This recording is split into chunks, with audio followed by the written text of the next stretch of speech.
पहलगाम में बेगुनाह पर्यटकों को धर्म पूछकर मारने वाले दरिंदों को भारत ने जो जवाब दिया है, उसकी गूंज अब सिर्फ एलओसी के पार ही नहीं, यूरोप के सरजमी तक सुनाई दे रही है।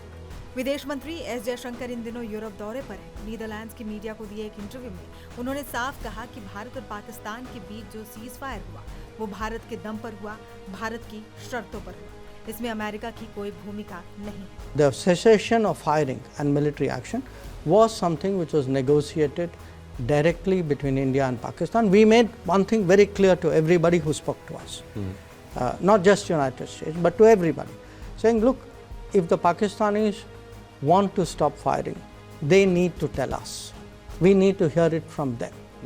Their general has to call up our general and say this. And that is what happened. America को लेकर पूछे गए सवाल के जवाब में जयशंकर ने कहा कि भारत और पाकिस्तान की तरफ से द्विपक्षीय स्तर पर युद्ध विराम का फैसला किया गया था। इसमें अमेरिकी राष्ट्रपति डोनाल्ड ट्रंप की कोई भूमिका नहीं।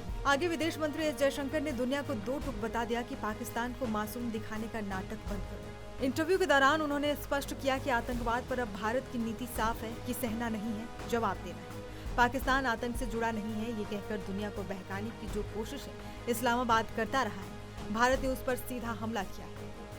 विदेश मंत्री एस जयशंकर ने कहा कि पाकिस्तान के हाथ इस खून से रंगे हैं, सेना तक इसकी जड़ में शामिल है, तो ये दिखावा बंद कीजिए कि पाकिस्तान को कुछ पता नहीं। जयशंकर ने कहा कि कल्पना कीजिए अगर एम्स्टर्डम के बीचों बीच ऐसे सैन्य शिविर हो जहां हजारों लोग हथियार चलाने की ट्रेनिंग ले रहे हैं, क्या आप कहेंगे कि सरकार को कुछ पता नहीं? उन्होंने साफ कहा कि सब जानते हैं, संयुक्त राष्ट्र की आतंकी सूची में जो सबसे खतरनाक नाम है वो पाकिस्तान में खुलेआम घूमते हैं, बड़े शहरों में रहते हैं, उनके पते सबको पता है, उनके संपर्क गतिविधियां सब जानते हैं। विदेश मंत्री एस जयशंकर ने डच ब्रॉडकास्टर एनओएस से बात करते हुए पहलगाम आतंकी हमले को लेकर बड़ा बयान दिया। उन्होंने साफ कहा कि 22 अप्रैल को जम्मू कश्मीर के पहलगाम में हुआ हमला बेहद बर्बर था और यही भारत पाक के बीच तनाव का असली कारण बना। जयशंकर ने बताया कि इस हमले के पीछे जो आतंकवादी थे उन्हें प्रेरणा पाकिस्तान सेना प्रमुख फील्ड मार्शल असीम मुनीर की कट्टर धार्मिक सोच से मिली थी।